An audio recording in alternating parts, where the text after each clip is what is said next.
Shalom jemaat yang dikasihi dalam Tuhan, selamat hari Minggu.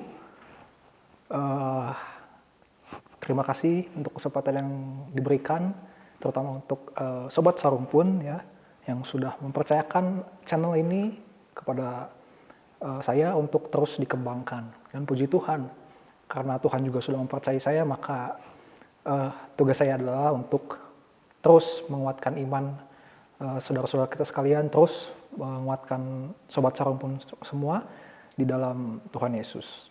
Nah, pada kesempatan hari ini saya ingin mengucapkan selamat merayakan hari Pentakosta, selamat hari Minggu juga bagi Sobat Sarumpun, bagi jemaat dimanapun kalian berada, meskipun masih secara online ya.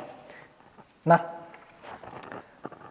Pentakosta sendiri, Sobat Sarumpun, saudara-saudara kasih dalam Tuhan, itu merupakan sebuah rangkaian peristiwa sebenarnya, merupakan suatu buah kebiasaan gitu di dalam adat Yahudi begitu ya, di mana mereka selalu merayakan ini setiap tahun ya, di mana mereka merakanya itu di hari ke-50 atau minggu ke-8 ya, itu hari pertama di minggu ke-8. Nah,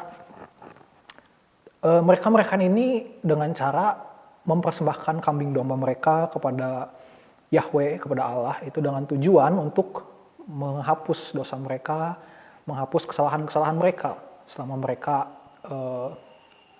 apa yang mereka lakukan gitu di hari-hari sebelumnya.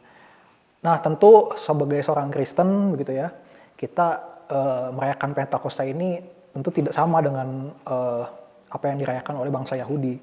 Orang Kristen percaya dan meyakini bahwa domba-domba yang tadi dikorbankan itu sudah digantikan dengan anak domba Allah yang dianugerahkan kepada setiap kita.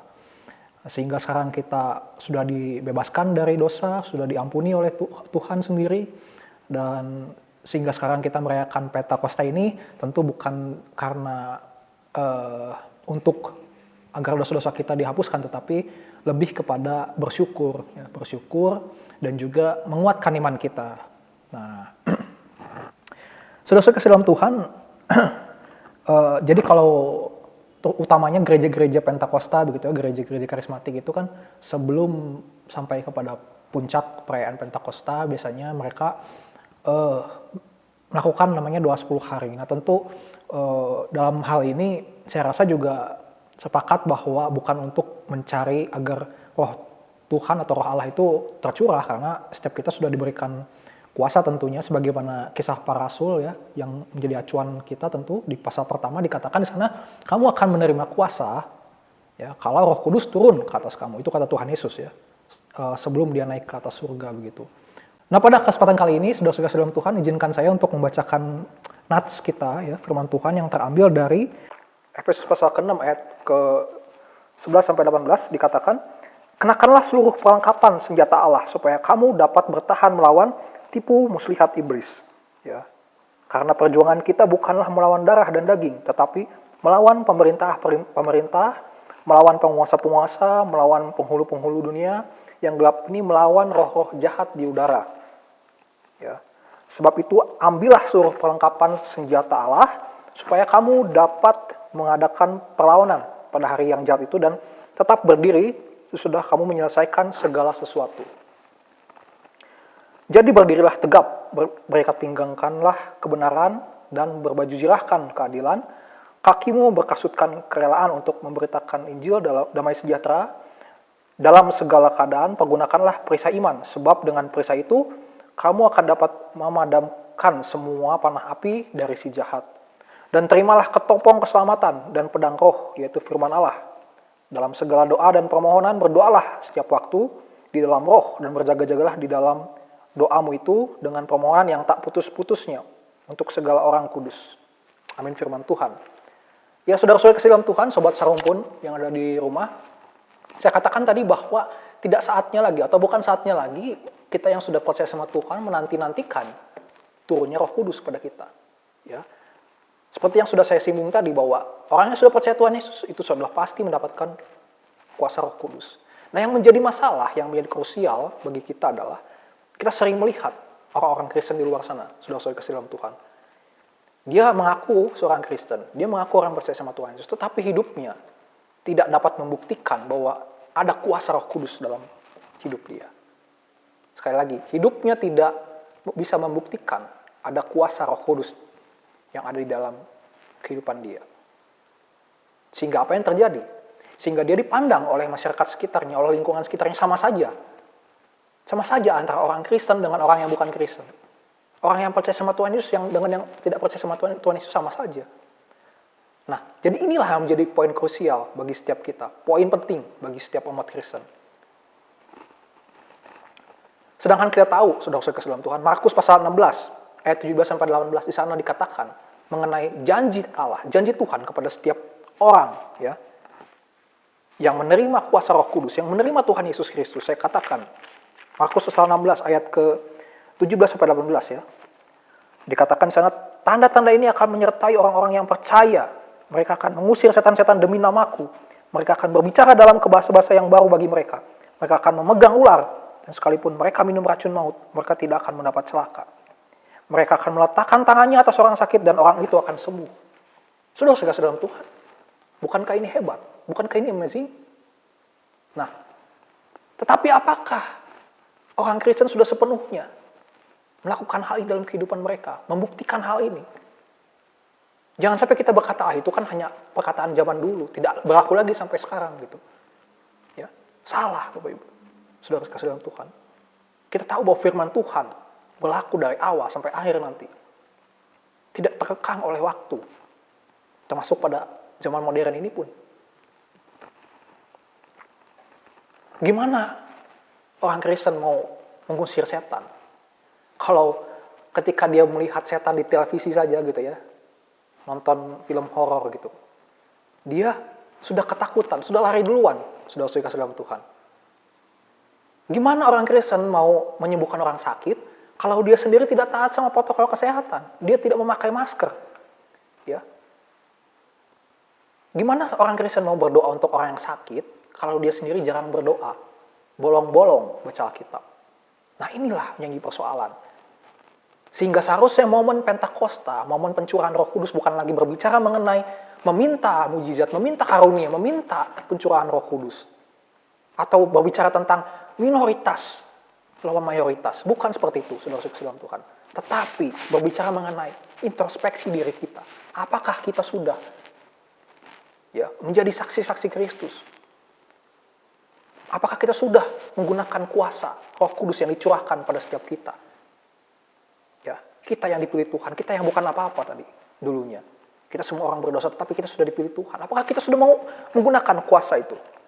Nah, dulu, ya, saudara-saudara kasih dalam Tuhan, dulu, ketika saya ada dalam masa-masa kritis, sebelum saya dipanggil Tuhan gitu ya ke STT, saya mempunyai satu buah pengalaman yang katakanlah tidak mengenakan, dan itu sangat membuat saya menjadi agak tersiksa waktu itu ya.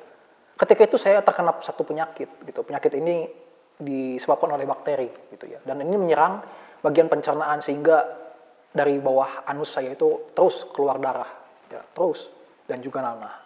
Ini dokter katakan penyakit ini langka, seharusnya ya sangat jarang terjadi begitu. Nah, sudah dalam Tuhan, tapi itu terjadi dalam hidup saya begitu ketika itu. Ya. Sehingga saya harus terbaring di tempat tidur saya harus bed rest dulu begitu dari pekerjaan kantor saya. Ketika itu saya masih bekerja ya di gereja tempat saya berjemaat saat ini. Saya belum sekolah teologi begitu. Dan itu sangat menyiksa saya. Saya harus menggunakan pampers begitu. Maaf ya, untuk apa? Untuk mencegah si pendarahan itu merembes begitu. Ini seperti saya beberapa kali ketika saya merenungkan hal ini seperti kisah wanita yang sakit pendarahan. Ya.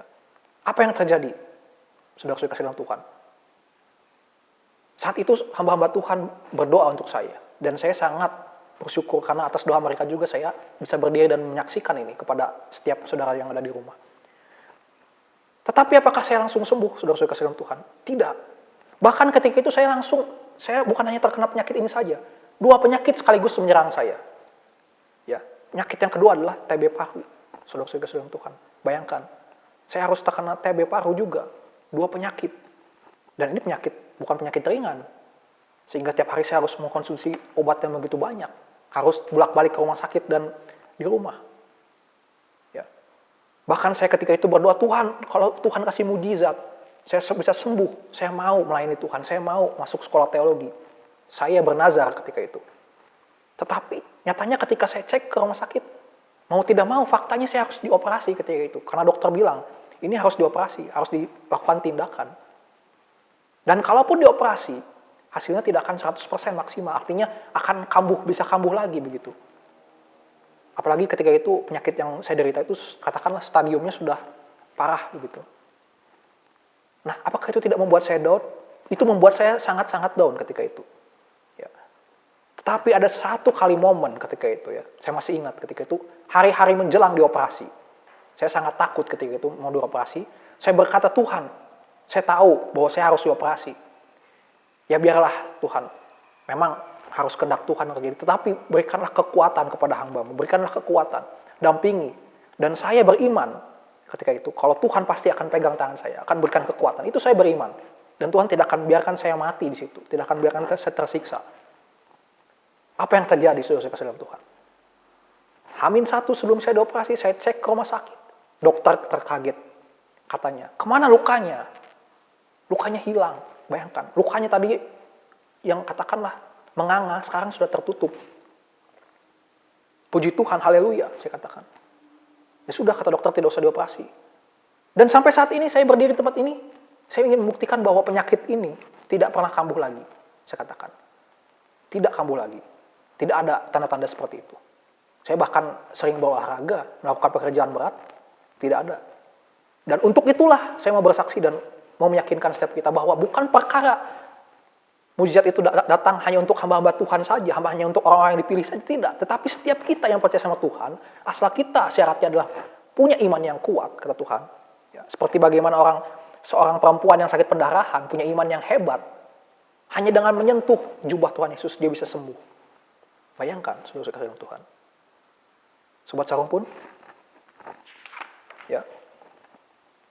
Rasul Paulus di suratnya yang Efesus tadi, kepada jemaat yang di Efesus, kita bisa lihat di pasal ke-6, mulai dari ayat ke-11 tadi, ya. Saya mau mengkonfirmasi bahwa sebenarnya apa yang dikatakan Paulus itu benar. Kita bukan melawan penjajah, kita bukan melawan pemerintah, kita bukan melawan partai politik, melawan katakanlah Anda bekerja di satu bisnis begitu. Anda bukan melawan bisnis Anda.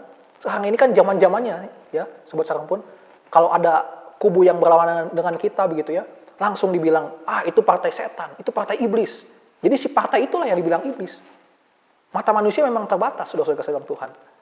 Atau katakan lagi, misalkan lawan bisnis Anda melakukan hal yang curang, maka orang akan bilang, orang itu memang iblis, memang setan, dibilang. Mohon maaf, saya harus berkata kasar.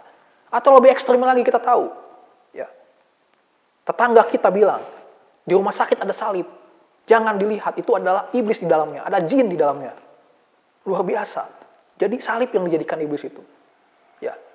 Padahal perkataannya pun mengandung kuasa iblis. Nah inilah saudara kasih dalam Tuhan. Mata manusia itu begitu terbatas. Ya.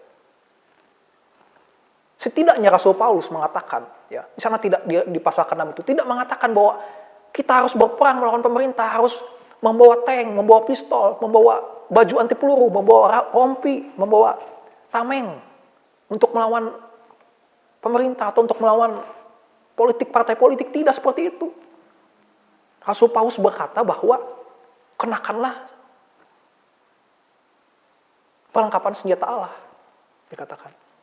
Jadi perang kita memang benar-benar dari apa yang sudah saya rasakan, bahwa si penggoda itu, si penipu itu, si penyakit itu harus dilawan dengan senjata Allah. Seperti apa yang sudah saya saksikan. Penyakit saya bisa sembuh bukan karena obat-obatan atau dokter, tetapi karena perlengkapan senjata Allah yang saya kenakan, iman yang kuat, iman yang kokoh di dalam Tuhan Yesus Kristus, saudara kasih dalam Tuhan. Lalu apa saja menurut Rasul Paulus, menurut firman Tuhan yang harus dikenakan? Setidaknya dikatakan sana ada 6 item yang harus kita pakai. Yang pertama adalah ikat pinggang kebenaran, saudara kasih dalam Tuhan. Ikat pinggang kebenaran, kita tahu ikat pinggang ini dipakai oleh prajurit Romawi. Ya, jadi Rasul Paulus nampaknya menggunakan gambaran tentara Romawi begitu untuk memberikan keyakinan kepada jemaat Efesus. Karena ketika itu tentara Romawi itu begitu berkuasa, begitu hebat di mata dunia. Sehingga untuk meyakinkan mereka ya, bahwa perlengkapan Allah ini begitu benar-benar hebat adalah menggunakan perumpamaan ini begitu. Nah, ikat pinggang ini, kalau kita melihat, kalau saya mencoba mencari begitu ya di sumbernya, ini adalah untuk menentukan, melihat apakah si prajurit atau tentara Romawi ini punya pangkat atau tidak. Itu bisa terlihat dari ikat pinggangnya. Di ikat pinggang itu ada simbol-simbol.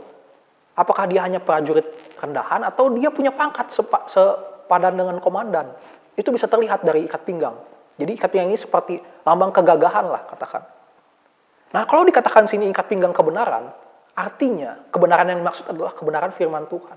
Jadi orang-orang Kristen selama dia hidup di dunia, saudara-saudara dalam Tuhan, harus menampakkan bahwa dia adalah anak-anak Allah.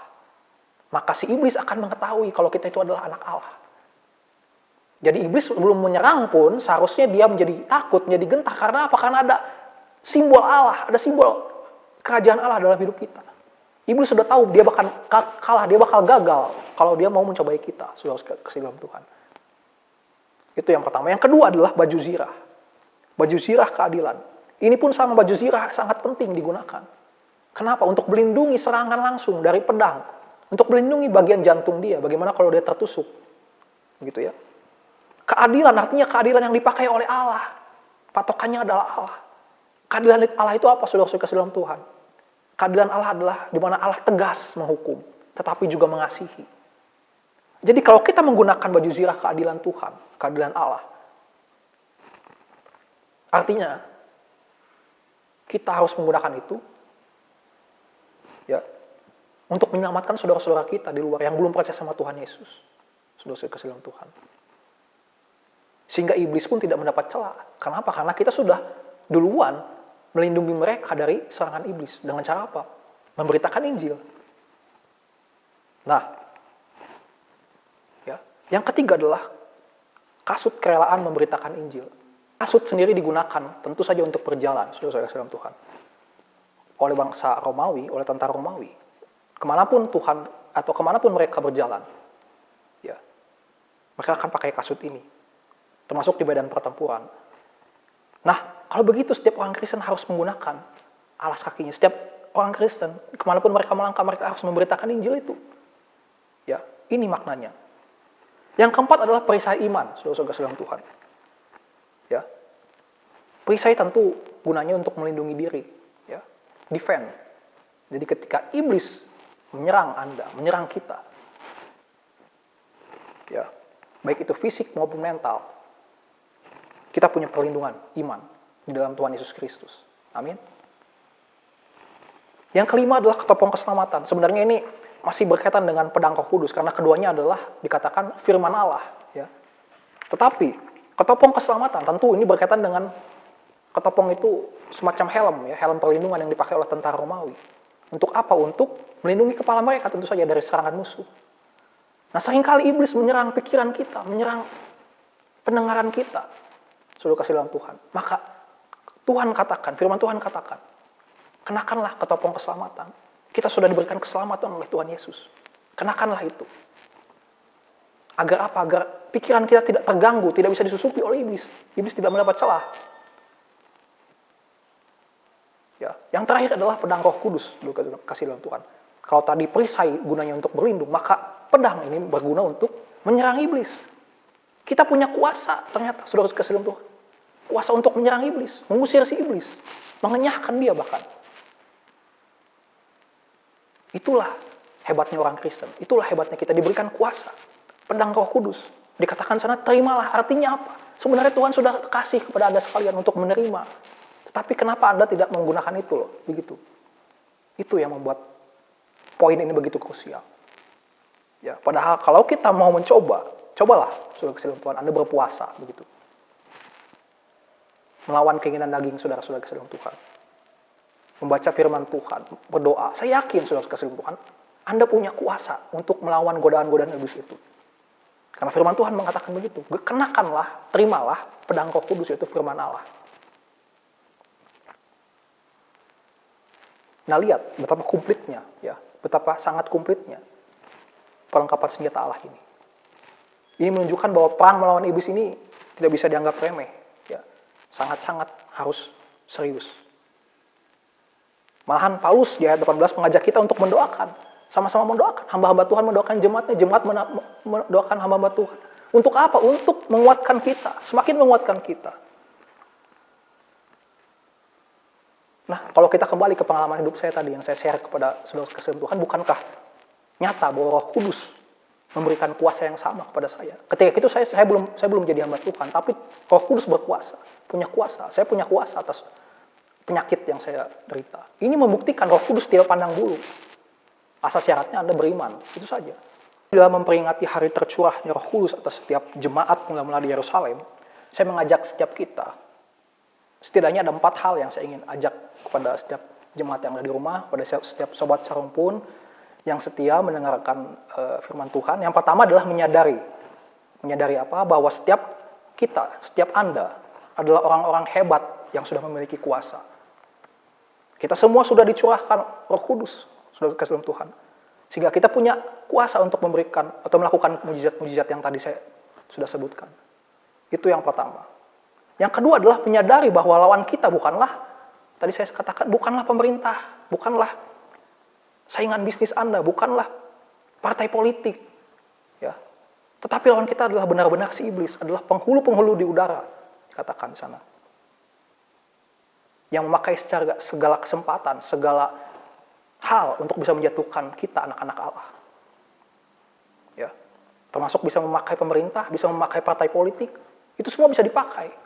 Tentu makanya dalam hal ini kita harus mendoakan pemerintah, kita harus mendoakan setiap partai politik, agar Tuhan lindungi. Lalu yang ketiga adalah berjaga-jaga atau bertahan, ya, dari serangan si iblis ini. Tentu saja dengan menggunakan tadi pertahanan-pertahanan tadi, ya, terhadap penganiayaan yang akan datang.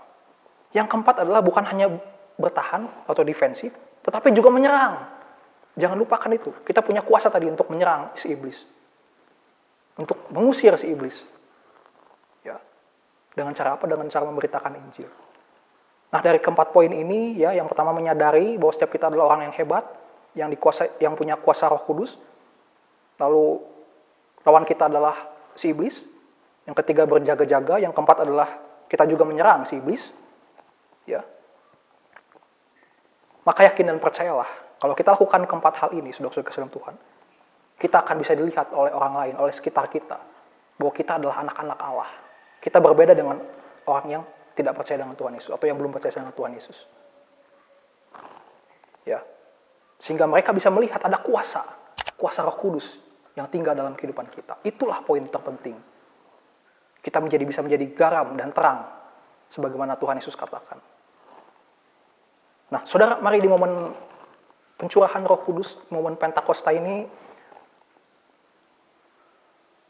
mari kembali kita kobarkan api, ya, kita berikan semangat kita, ya, untuk kita menggunakan pedang Roh tadi, ya, terus semangat memiliki iman yang mantap, ya, amin.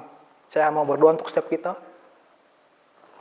Bapa dalam surga, terima kasih Tuhan untuk hari Pentakosta ini. Kiranya Tuhan, hamba-Mu berdoa untuk setiap jemaat-Mu, untuk setiap sobat sarung pun, untuk setiap orang-orang di luar sana Tuhan. Mereka yang mengaku Kristen, biarlah Tuhan Kau teguhkan mereka dengan kuasa-Mu ya Tuhan, agar mereka boleh menyadari bahwa mereka memiliki Roh Kudus. Mereka memiliki kuasa itu Tuhan. Mereka menggenapi firman Tuhan. Berikanlah pertolongan-Mu Tuhan untuk setiap mereka. Hamba-Mu berdoa untuk yang sedang sakit, kelemahan tubuh, Tuhan jamah mereka Tuhan di hari-hari ini. Engkau kuatkan iman mereka, untuk mereka tetap berpaut kepada Tuhan. Jauhkan ya Tuhan para bidat-bidat, para penyesat-penyesat ya Tuhan. Biarlah Tuhan sadarkan mereka ya Tuhan, untuk kembali ke jalannya Tuhan.